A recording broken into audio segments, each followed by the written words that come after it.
Joining me in the studio tonight. Dennis, thanks very much for your time. It's great to be here, Liz. Thank you. Well, we were hoping to catch up with you right after your endorsement, but you are a busy man. So let us rewind the tape 2 weeks. Okay. You had an endorsement meeting, your annual convention, and you went with Andrew Cuomo, but you guys were not, all of your sort of under the umbrella unions were not, in fact, united. But you argue that the movement is, in fact, united, generally speaking, going forward.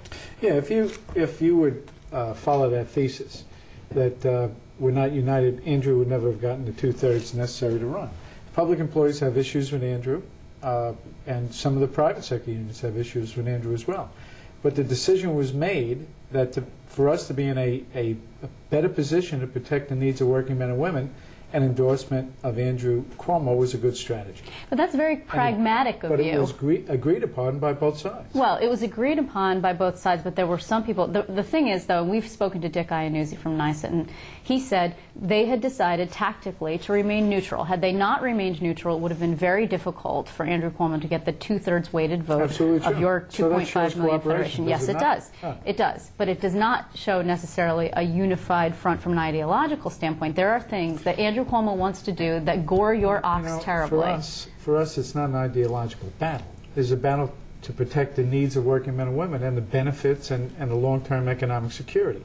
So we develop strategies that sort of transcend ideology. What we're trying to do is the work that we're supposed to do, and that's represent working men and women in the best way we know how.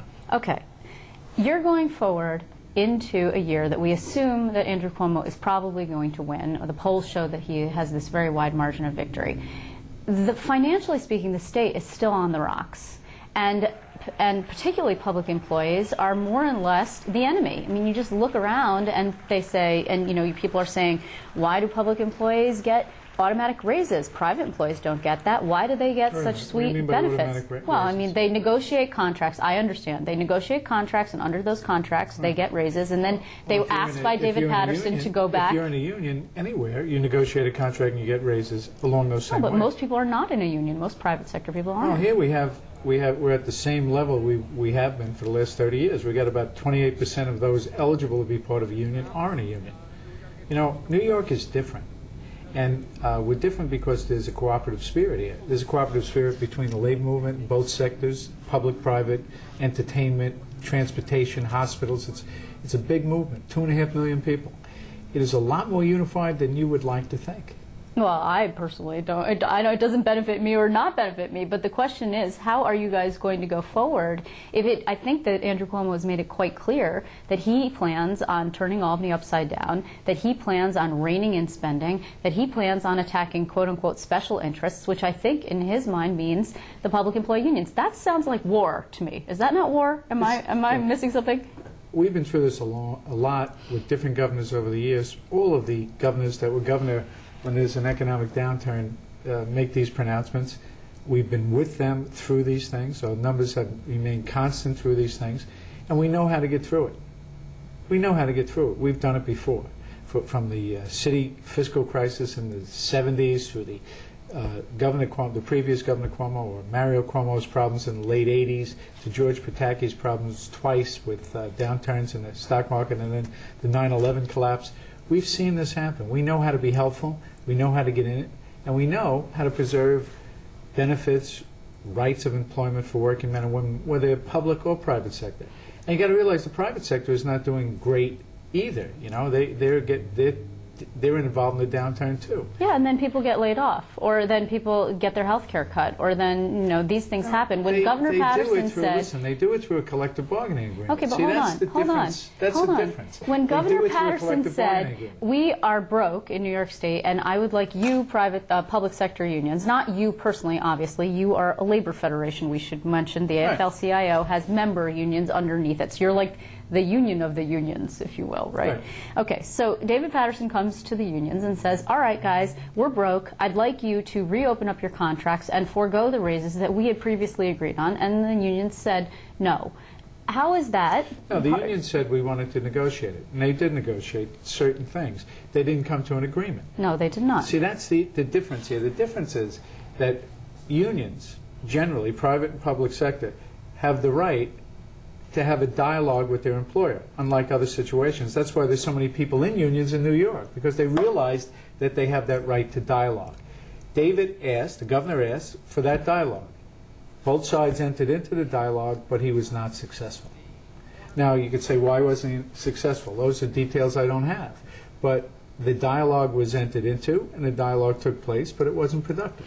Okay. Andrew Cuomo is sitting on $23 million, I think I've got that right now, worth of campaign cash. He'll probably spend a chunk of it, although he's pretty far ahead.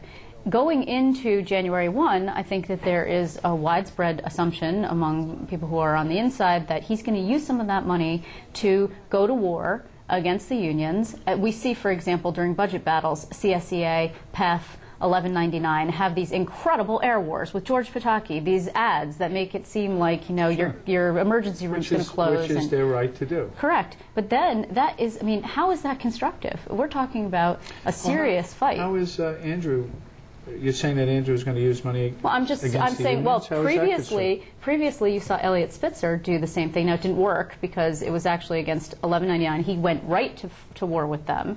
And they had an air war. He used some of his own personal cash, and it didn't work because the legislature actually then subsequently restored much of the Medicaid spending that he wanted to cut.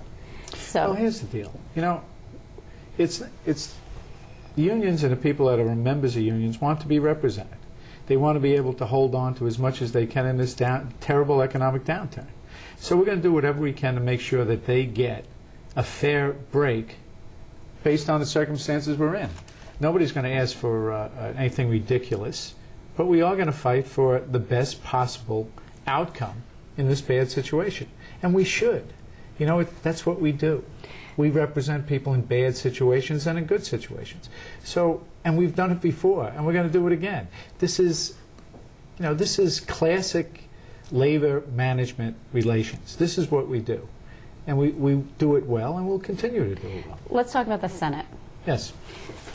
You have not actually, much of labor, I should say, has declined to endorse incumbents who are in the Senate because they are so angry about a whole variety of things regarding the dysfunction of the chamber. What is going to happen there in the long term? Do you think that eventually labor is going to come around and help the Democrats? Do you think labor is going to sit out this particular battle? Let me give you the whole background. This is the first time in all the years I've been doing this that we didn't take endorsements or have a strategy through our endorsements to protect the majority. Generally, the labor movement over time has realized that a Democratic majority is a good thing, and it is. But there was so much disappointment among my affiliates when we made these endorsements that we were not able to do it along those same lines, either for Democrats or Republicans. Right. So that being said, we'll see what the outcome is. And all I could tell you is that we have a direct strategy and a direct purpose in our involvement in politics. It's both civic, and it's to help our needs, but more importantly, to get progressive legislation passed.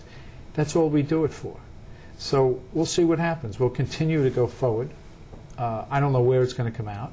I think my guess is that it'll probably be the same majority in the Senate, maybe with the same amount of members in the majority. Well, that doesn't bode well for anyone. I mean, it didn't work so well this time around. Although towards the end, we should give John Sampson some due. He did manage to corral 32 members, very difficult to do. John Sampson really is an extraordinary leader, and over time, if he ever gets to a point where the majority is more homogeneous or even broader, you'll see a whole different purpose in that Senate. No, but he might not be so lucky. We don't know. I mean, in the meantime, you have a pretty tight ally in the Assembly Democratic Conference. Yes, we do. And you have continued to support them. Right. Do you don't see going forward a situation where Labor and the Assembly are very closely allied? I mean, you're already seeing this, particularly when it comes to the teachers with NYSET and the UFT and Sheldon Silver, the Assembly Speaker, very closely allied. The Senate sort of out there on a limb, not sure who they're allied with, and then the governor making clear that he, assuming it is Andrew Cuomo, and if it's not, of course, if it's the Republicans, well, then there's a whole kettle of fish. That's a different situation because I think both Carl Palladino and Rick Blasio have made it quite clear that they would cut very finely to the bone. So, you realize what you're saying here. We're saying that there's a group of workers in the state that candidates are saying we're going to penalize. We're going to penalize these workers. These are people get up in the morning, go to work, maybe make $45,000 generally, maybe not the uniform services or the high end, but generally $45,000 to $60,000 a year. And both political campaigns are targeting these people for retribution. It's a sobering fact that someone has chosen the public sector as their occupation for the job security of it and all the other things at the expense of pay is the subject of this type of dislike. At the expense of pay, what do you mean by that? Well, look, I'll give you an example. I'm an electrician by trade. The state electricians make roughly 2/3 of what a private sector electrician would make. I could have worked for the state, but I chose not to because of the different types of employment and the money that I got. So, before we go any further on this, I think it's useful to point out that what we're talking about here is penalizing a group of workers for the crime of actually getting the job they have. Okay. I think, well, let me just ask you this, though. You are an electrician, but Yes. you're also a labor leader. Labor leaders make a certain salary, which is Right. above, I would assume, your average electrician Yes, who's it a is. public employee. Are you not concerned that at some point there's going to be an effort? Because if I'm not mistaken, when are you up for re-election? 2 years. Okay. You were just re-elected then? No, I run every 4. Every 4, okay. So there are, however, contract negotiations that are coming up for the public employees. Is Yes. that correct?